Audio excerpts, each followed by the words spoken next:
Welcome back to another episode of the Legendary Life Podcast. I'm fitness and nutrition expert Ted Ryce, and this is the show that's all about taking your health, your body, and your life to that next level.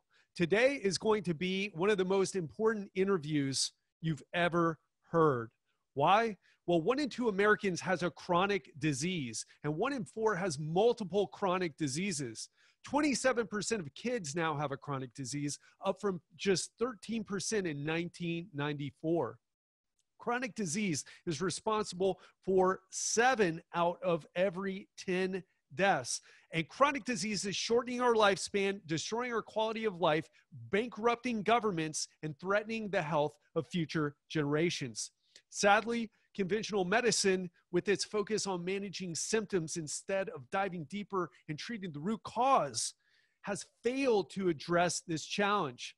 And while many doctors get into the profession to help people and have the best intentions, the result is that we have a bunch of burned out physicians, a sicker population, and a broken health care system. And that's why I'm super excited for my guest today. His name is Chris Kresser, and he is the CEO of Kresser Institute and the co-director of the California Center for Functional Medicine. You may know him from his blog, chriskresser.com. You may also know him from his New York Times bestselling book, The Paleo Cure. And he's someone that I've been learning from for a long time. And this is our first conversation, and it's an important one. He is also coming to talk about his new book, which is Unconventional Medicine. Join the revolution to reinvent healthcare, reverse chronic disease, and create a practice you love. So check that out. And it is a fantastic book. It's a book that I'm already halfway through, and it is so inspirational. And it tells you the foundation of chronic disease, what is causing it, and more importantly, it goes into how we solve it. So without further ado, let's get to the interview with Chris Kresser. Chris Kresser, welcome to the Legendary Life Podcast. Oh, I'm so happy to be here. Thank you so much for having me. It's a pleasure. Me too. I've been looking forward to this for a long time. You've been on my interview wish list for a while, so it's finally happening. Chris, you've got a new book out, Unconventional Medicine, and I've talked a little bit about you in the intro that I did for this interview, but I just love to hear your explanation of this unconventional medicine that you talk about, otherwise known as functional medicine or integrative medicine. Mm-hmm. Explain what that is. Yeah, it's a new approach, or not new, it's actually ancient, but in its modern form, it might strike some people as new, that is really focused on addressing the root cause of the problem instead of just suppressing symptoms. So an analogy I like to use is if you have a rock in your shoe and it's making your foot hurt, if you go into the conventional medical system, you'll get a diagnosis of foot pain. Or actually it'll probably be a fancier term that makes it sound more medical and official. And then you'll get a prescription for a painkiller. And certainly that'll help reduce the pain. But I think we can all agree that it would be better to just, take off your shoe and dump out the rock. And that's really what functional medicine is all about. It's about first finding what that rock is, in the case of a chronic health issue, and then, taking the shoe off and dumping it out. And that leads to longer lasting and better results. And it leads to avoiding unnecessary drugs and surgery. And that's really what we need to do at this point. Yeah. And as you mentioned in the book, we're in the middle of a crisis where chronic disease is costing us hundreds of billions of dollars. Trillions, actually. Trillions of dollars. So, and people are arguing about healthcare, and there's something to be said about that.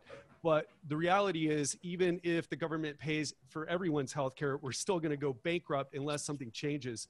I want to get into that first, but you have a really interesting story for those of you listening who've never heard Chris's story. Chris, could you talk about how you came up on functional medicine? Why did you try this alternative version instead of what most people do when they go to the doctor, go to a conventional medicine practitioner? Well, I did what most people did at first. It just didn't work. So I was traveling in Asia and I got really sick. I came home and, went to conventional doctors, and they all meant well and they all did their best to help. So I don't blame any of the individual doctors that I saw, but it became clear very quickly to me that conventional medicine just wasn't set up to deal with the kind of problem that I was facing. It does very, very well with acute trauma, emergency, injury type of situations. If I get hit by a bus, I definitely want to be taken to the hospital. But in a situation like I was in, where I had, this mysterious, chronic, complex health condition that, nobody could really figure out, and didn't fit into one of those categories, I just wasn't finding any answers or relief. So over time, I changed my diet and lifestyle. That was, of course, a big part of my recovery, but then also learned about functional medicine and this concept of trying to identify the root cause of a problem and address that rather than just putting Band-Aids on it. And that made a lot of sense to me. So it was natural for me to kind of pursue that, and it worked. It really helped me to recover my health. And then I became so passionate about it, I decided to go back to school and study it, and help others who were dealing with similar situation. And that's how I came to this work, as is the case for a lot of people in the healthcare profession. I would struggle with my own health challenge and wanted to share what I had learned with other people who are in the same boat. Yeah, I hear that. And that got me into this business as well. I'm more on the health and fitness side, a health coach, fitness coach. Mm-hmm. Don't deal with the situations that you deal with. I know you help people with all types of issues, but I know everybody can relate listening to you, because most of our listeners, they're late 30s, 40s, 50s and up. And I've heard from them personally on their experiences with allopathic medicine practitioners, your primary care physicians, in other words. And we're in this situation where doctors maybe don't have the time to do the research to figure out what's going on and try to approach it differently than just giving Mm-hmm. them drugs. Could we talk about that situation? Yeah, sure. I think the way you put it is right. It's not a problem with individual doctors, although of course, there are always some bad apples in any bunch, and that's true in any profession. But overall, most of the doctors I've met are caring, kind individuals that really want to help and went into medicine for the right reason.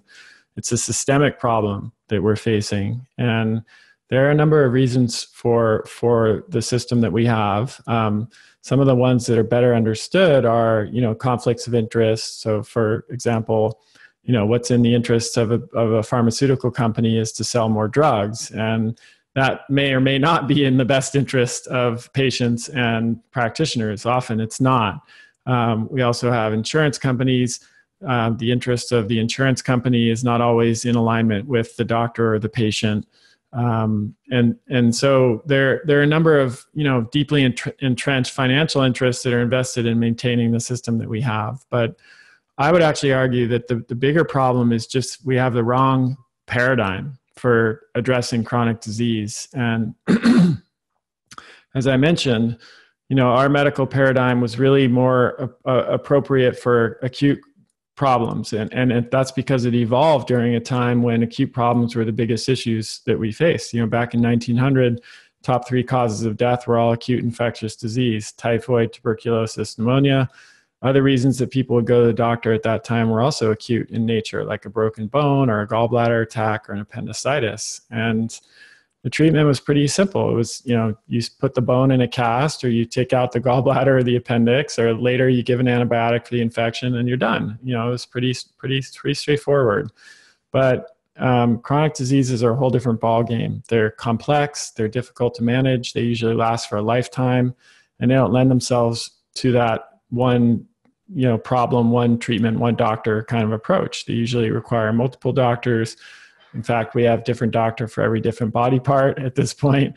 And they're complex and difficult to manage, as I said. So if you imagine someone who is suffering from multiple chronic conditions, they're taking multiple medications, and then they show up to the doctor's office with a new complaint that the doctor is not even aware of, it's impossible in a 10-minute visit, which is the average length of time that a primary care physician can spend with a patient these days, for them to do anything meaningful, in terms of figuring out what the underlying cause is, or making nutritional recommendations or lifestyle recommendations. The only thing they're going to have time for in that 10-minute visit is to, listen to the patient's symptoms, make adjustments to their medications, possibly prescribe a new medication, and, say goodbye. That's the reality of the situation. And I know so many doctors who feel just as trapped, if not more trapped, in that model than the patients themselves do.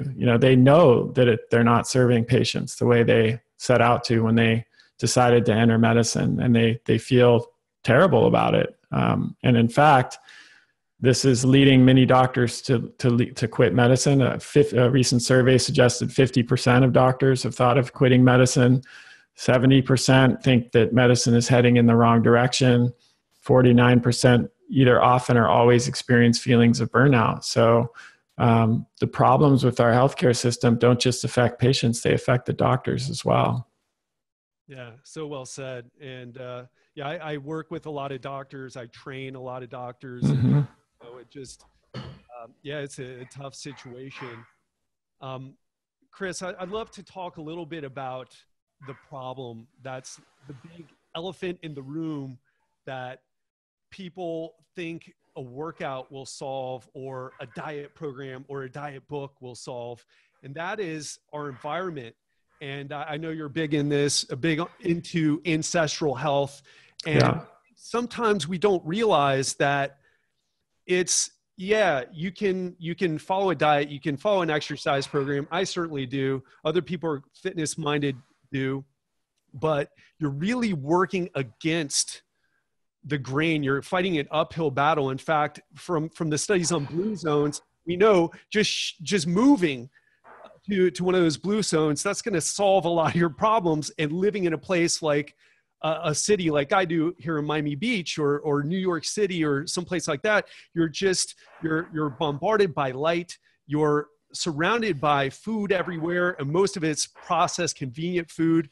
And man, can you talk a little bit about what the underlying problem is, this evolutionary mismatch that's going on in our genes and our environment?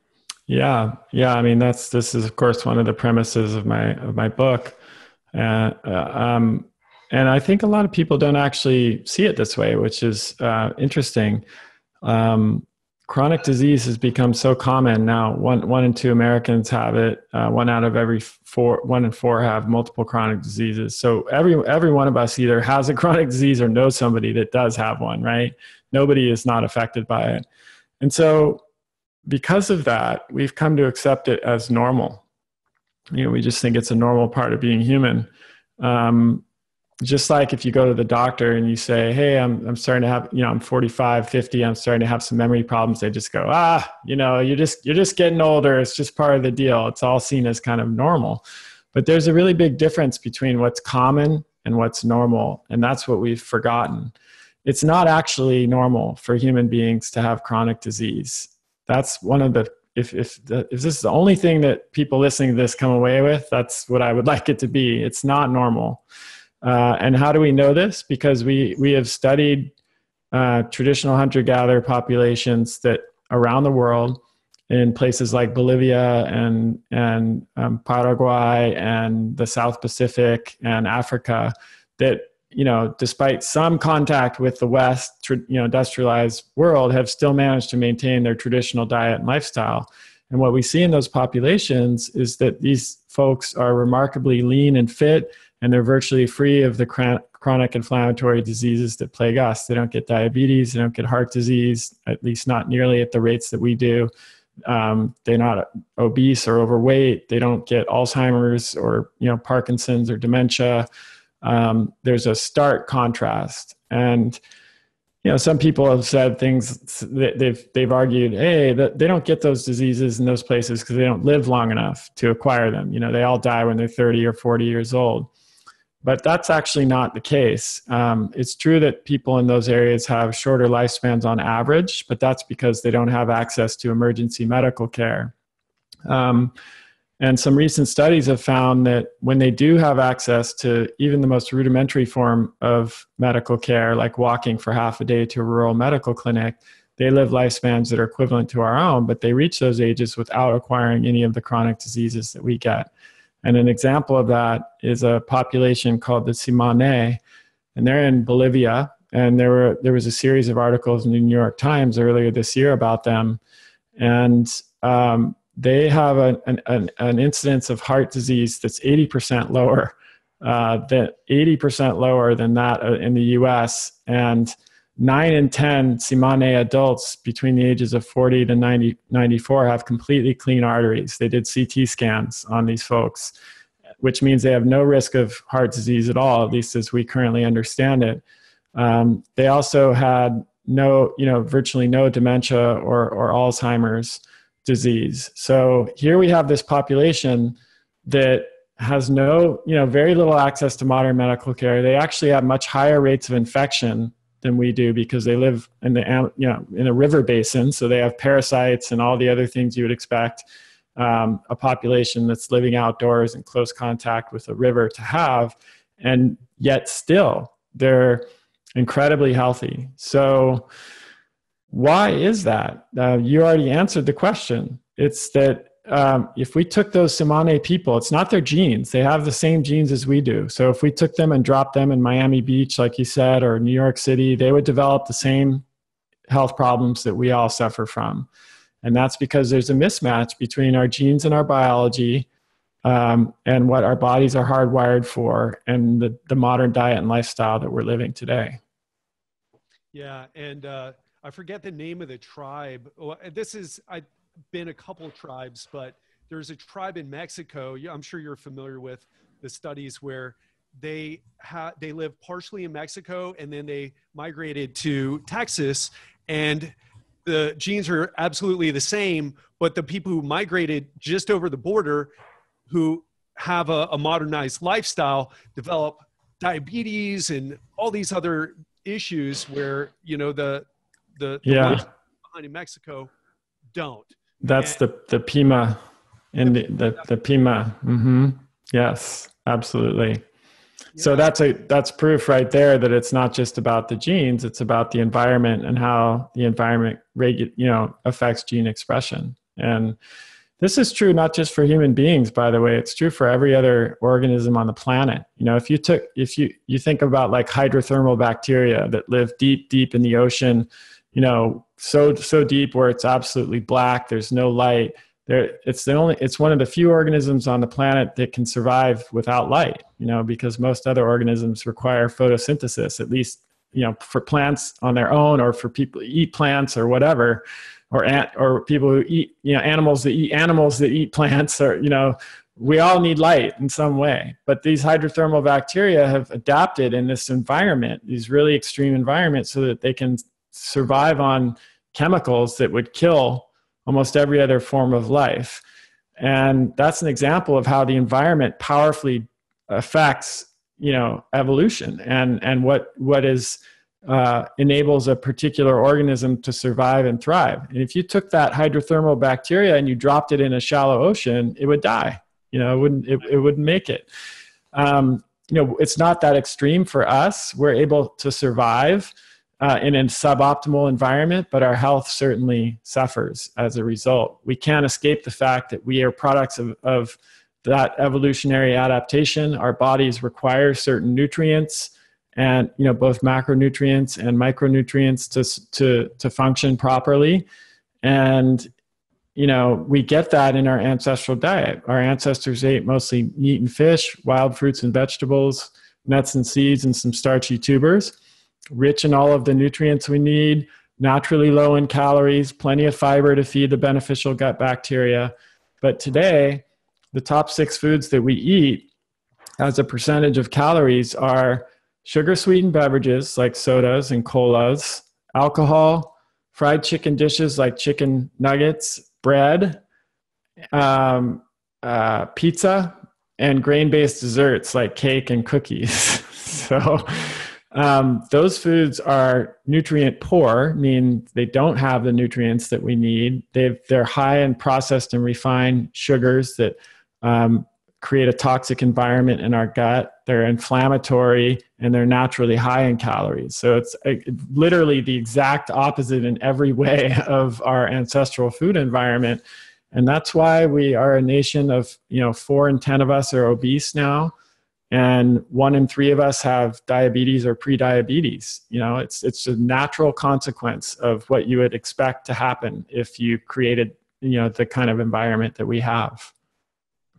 Yeah. And, I had Rob Wolf on not too long ago, and he was talking about the hyperpalatability of those foods you mentioned. Yes. Not only are they terrible for us, but we want more of them. In fact, I'd rather eat pizza than broccoli or kale or whatever other vegetable that I should be eating.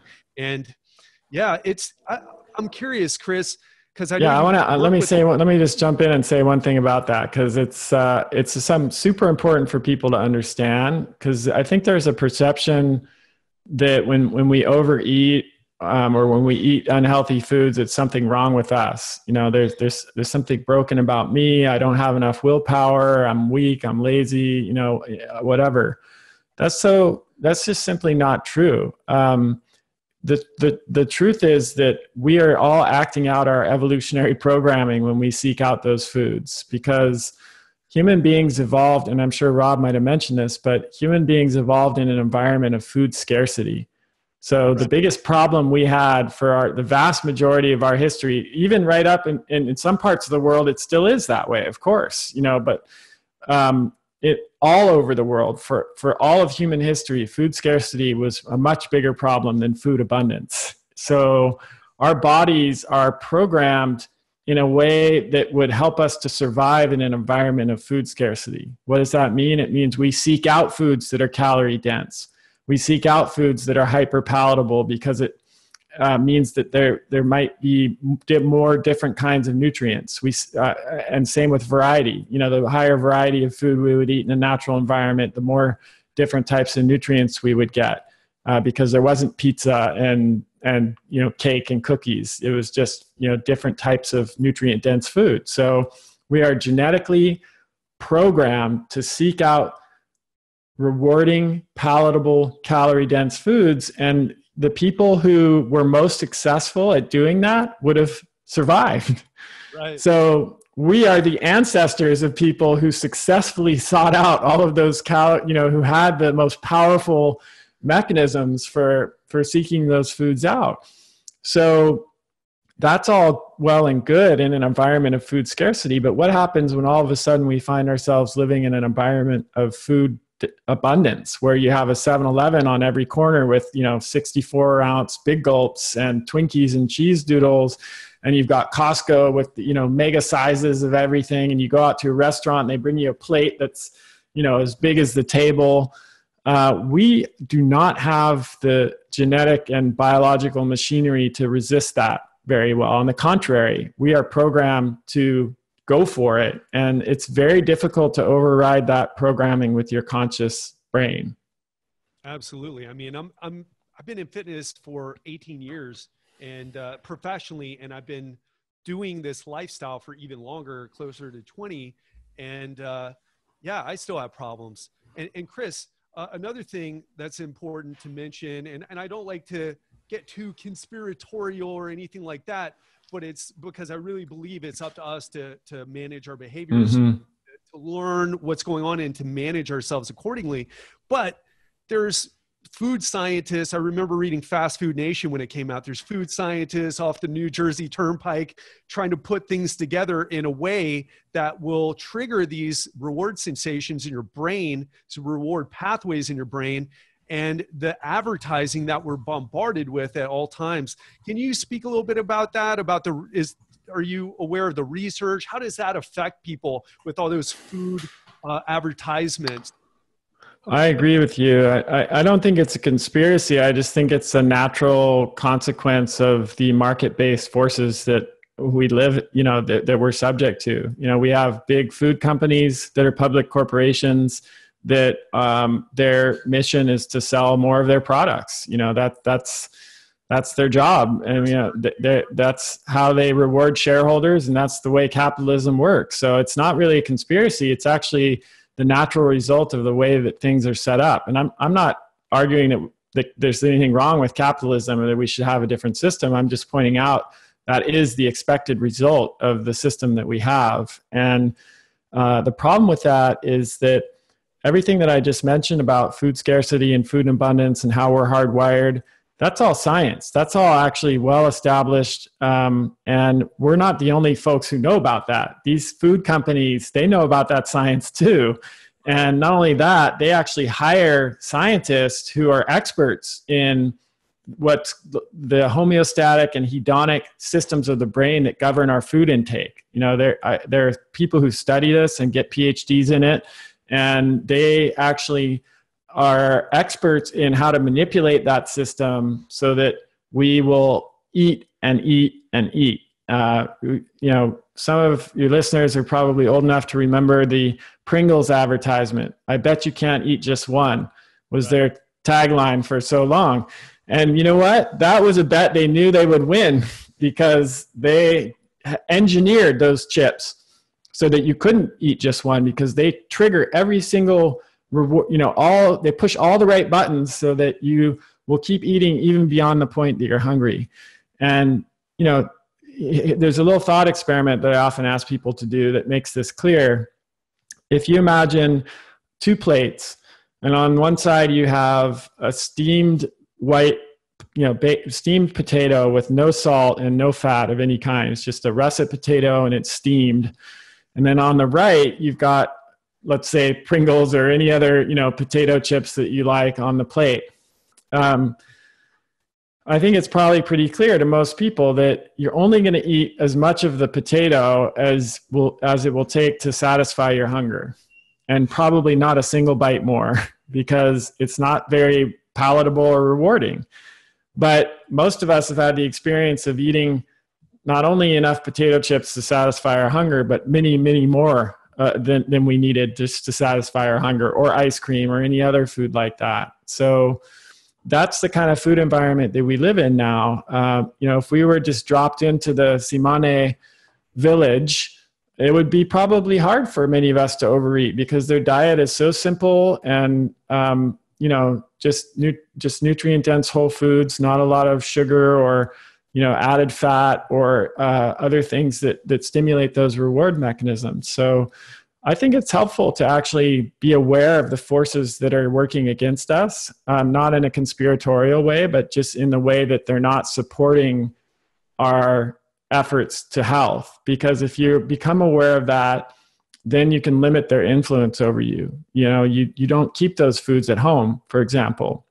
If you understand the concept of decision fatigue, which is a really important concept to understand. We only have a certain amount of mental energy to make decisions in a given day. And if you use up all of that energy at work, for example, making decisions or making other decisions, and you get home from work and you're tired, and then you open your cupboard and there's a bag of potato chips in there, the energy that you might have used in the morning to resist that is going to be gone, and you're going to go for the potato chips. And so a simple thing you can do to prevent that from happening is just not have those potato chips in the house in the first place, because you understand those concepts and you understand that those chips are actually, or the people who make those chips are not necessarily interested in your health. They're interested in you buying those chips and eating the entire bag.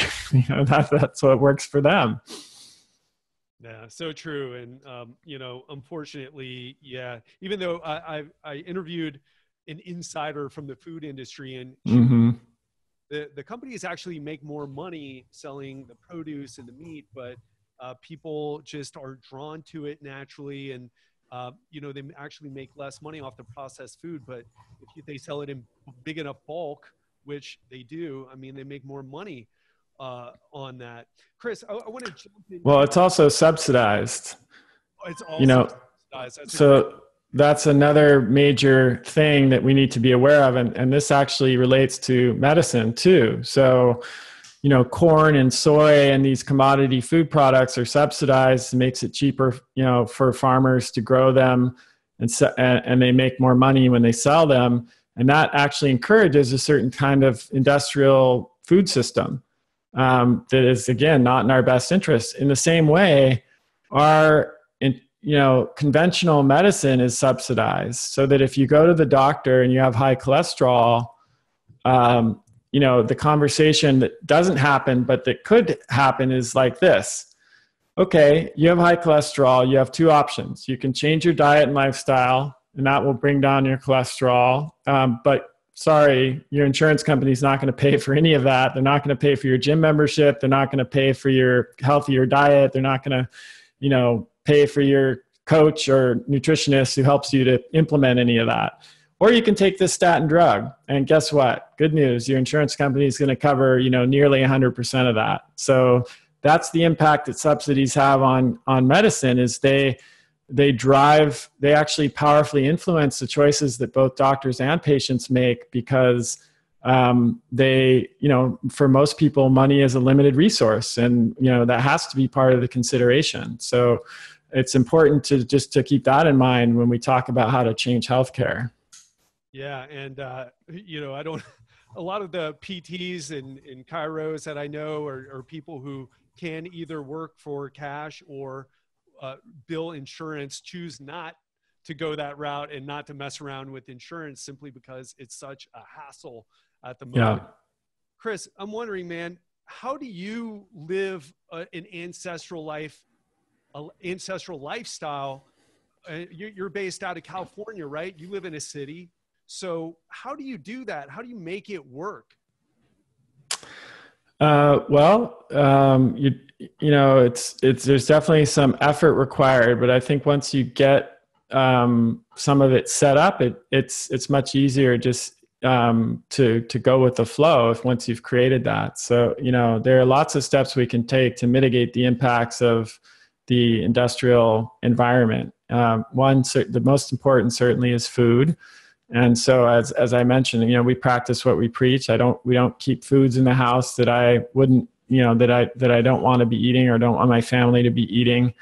It doesn't mean we never, have treats. It just means we don't keep those in the house, because 95% of the time we don't want to be eating that stuff. And if we ever do, it might be out at a restaurant or on a road trip or something like that. I'm pretty diligent about my sleep. I make sure to be in bed for at least 8 hours a night. Sometimes 8.5. I don't necessarily sleep all of that time, but I'm pretty disciplined about giving myself that much time to be in bed. I have a daily meditation practice, which I've had for almost 30 years now, which really helps with, yeah. And that's probably one of the most important steps I've ever, I take in terms of maintaining my health.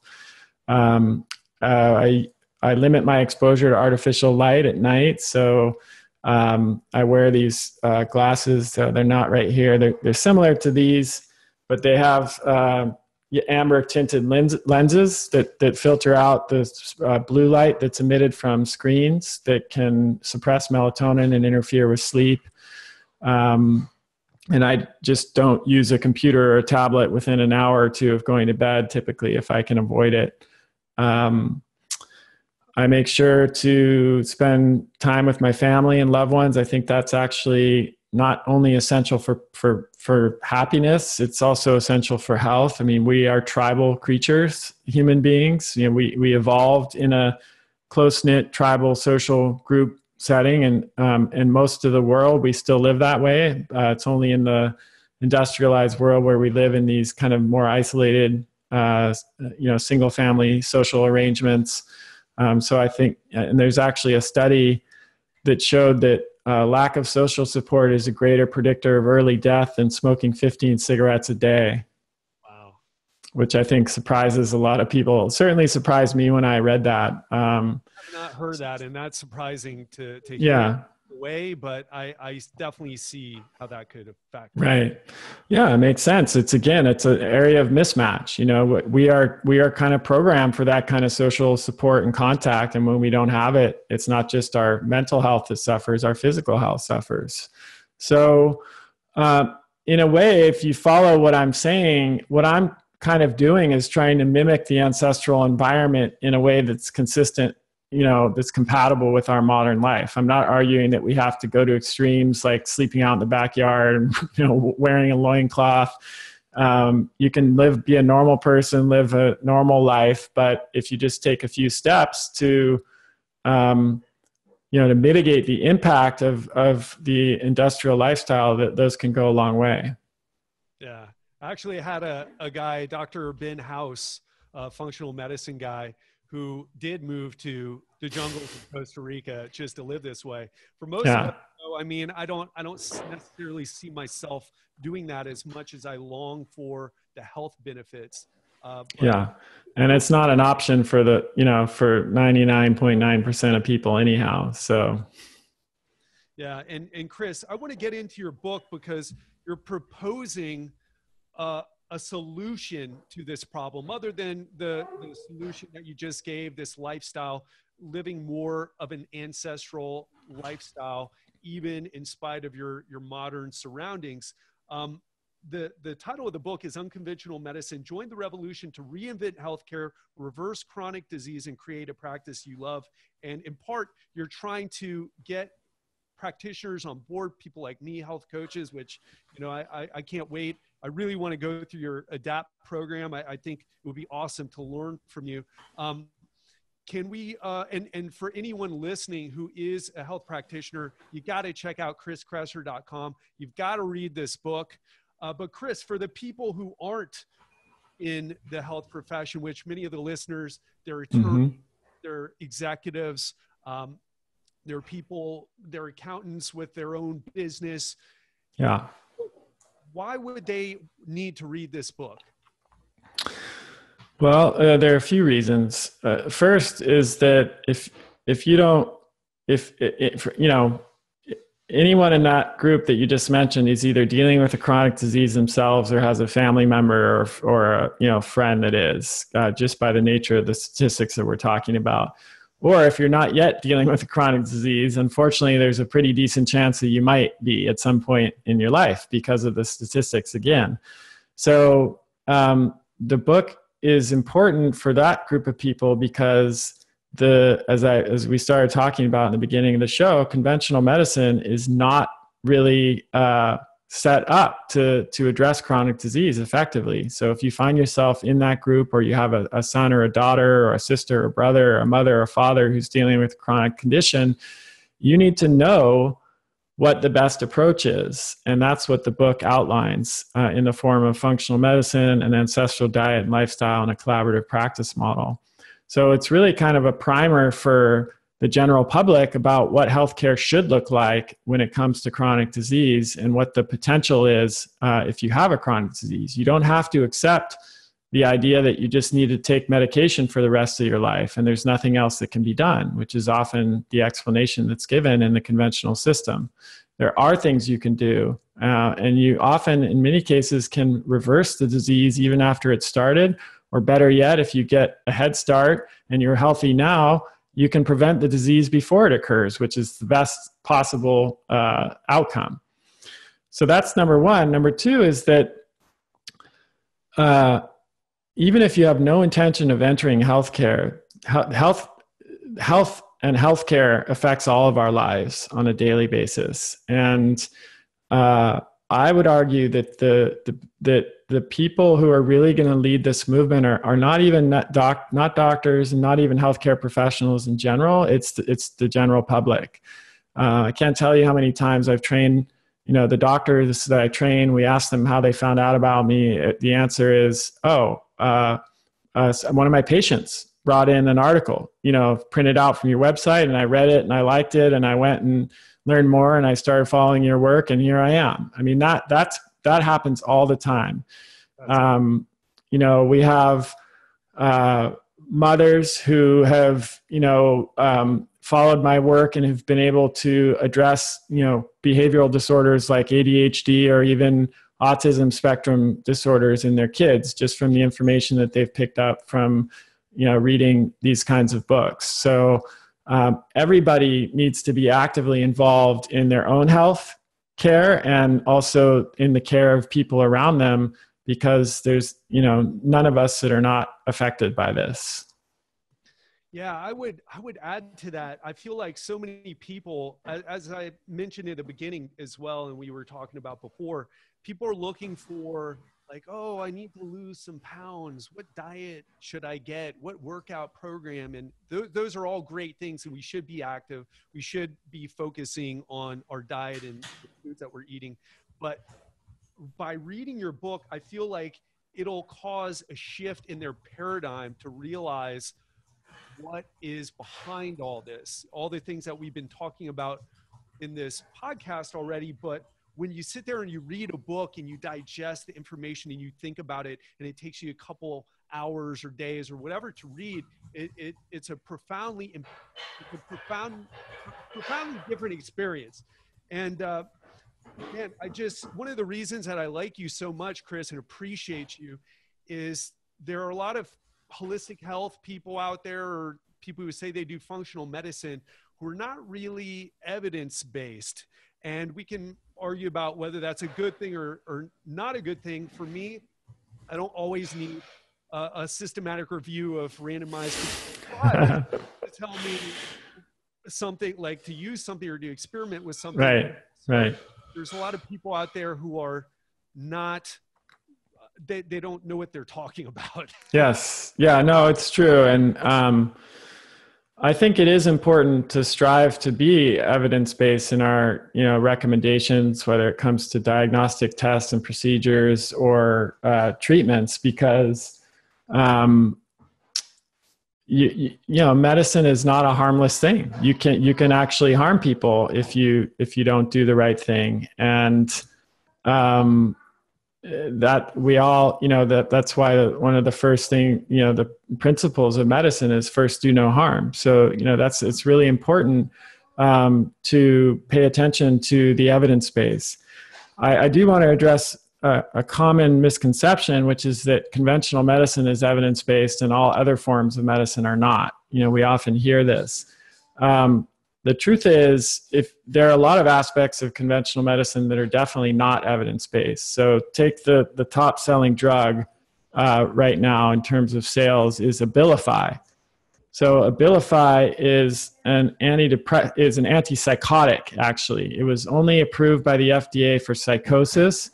And you might be scratching your head and wondering now, how is it possible that an antipsychotic is the #1 selling drug in the U.S.?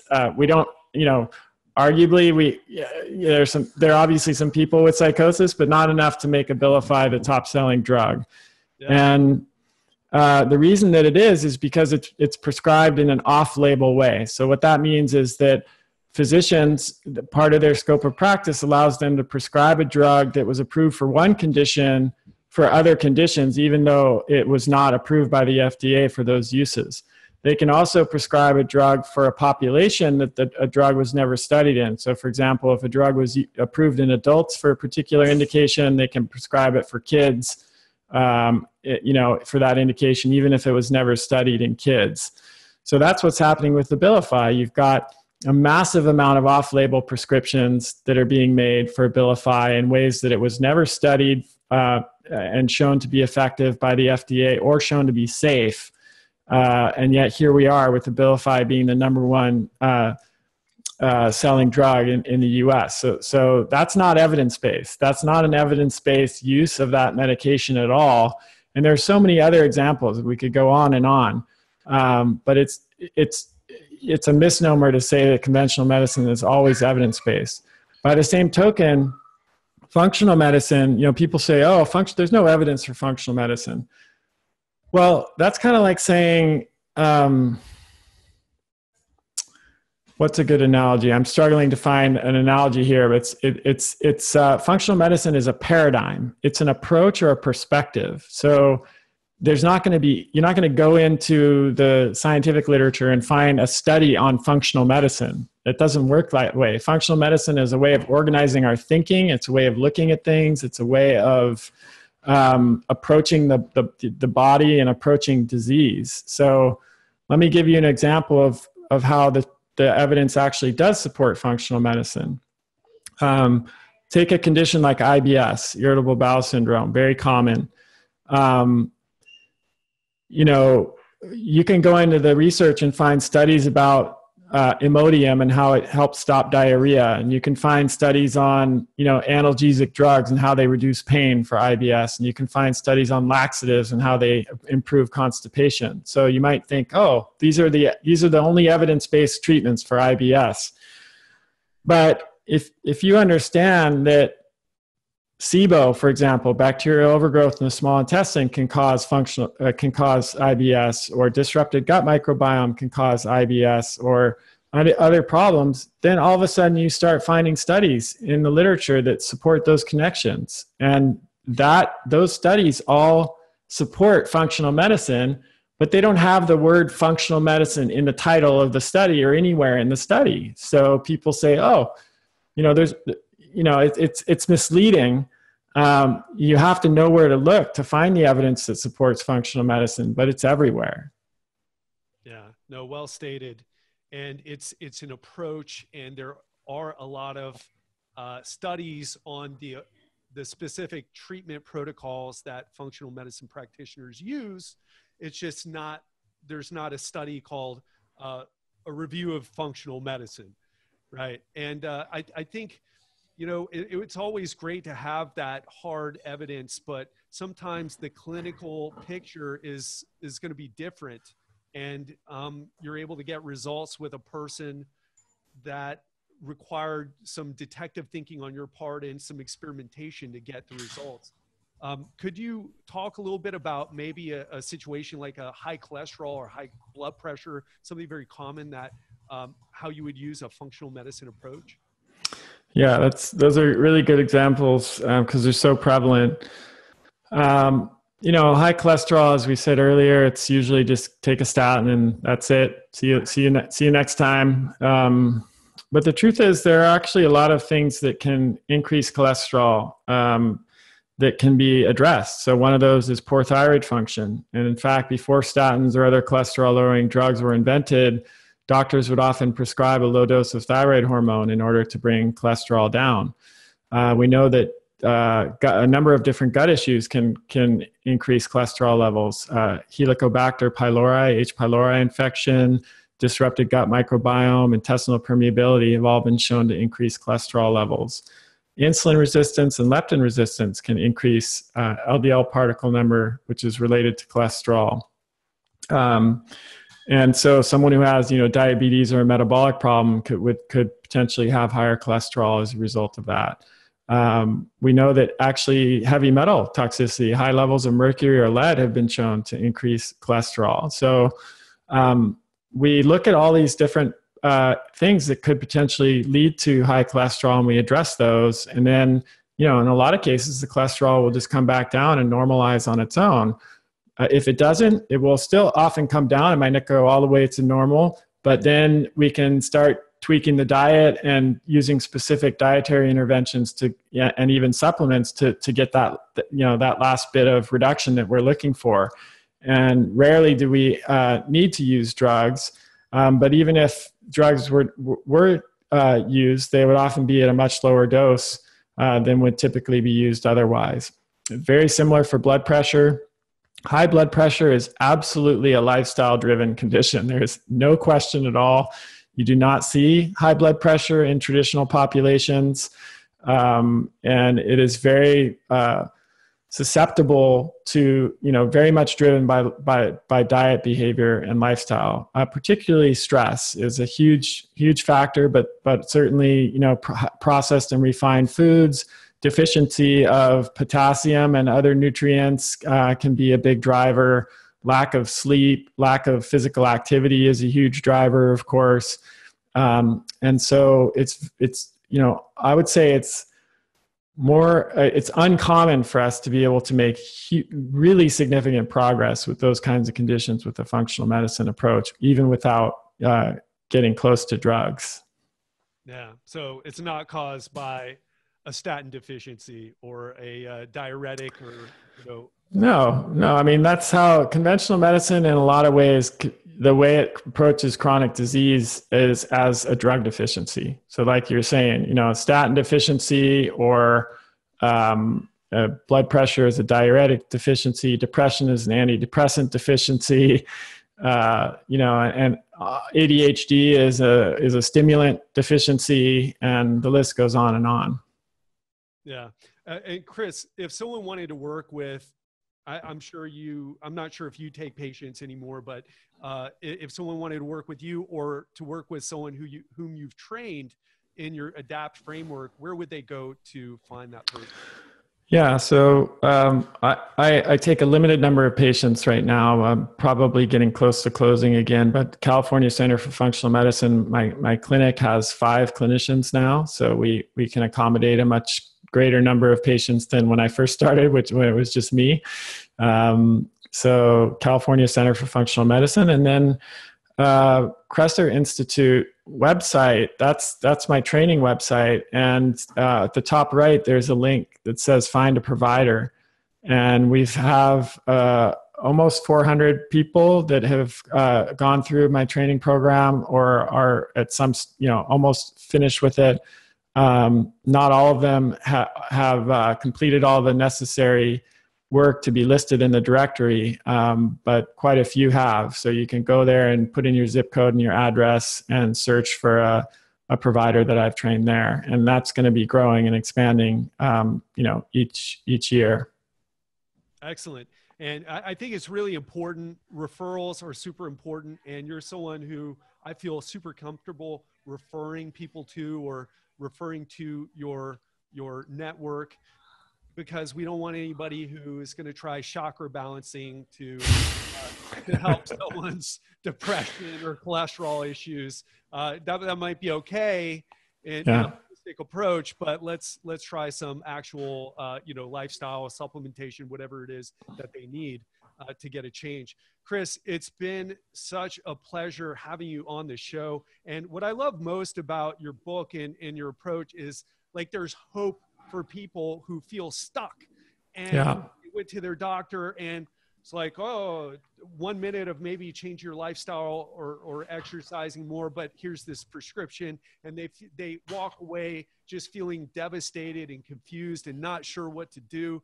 And you're giving people hope, and I respect you and appreciate you for that.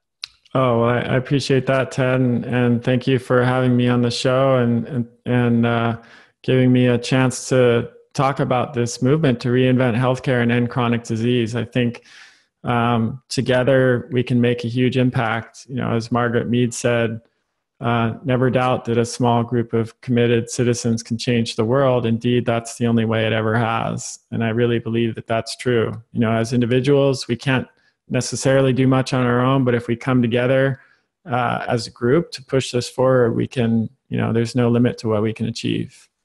Wow, powerful words. Chris Kresser, thank you so much. For those of you listening, make sure you check out Unconventional Medicine by Chris Kresser. It's on Amazon.com. Go to KresserInstitute.com or ChrisKresser.com and learn more about what Chris is up to. He's definitely a person you want to pay attention to. Chris, thanks so much. I hope this is the first of many interviews, and can't wait until we do this again. Yeah, me too. And keep up the great work. Appreciate your time.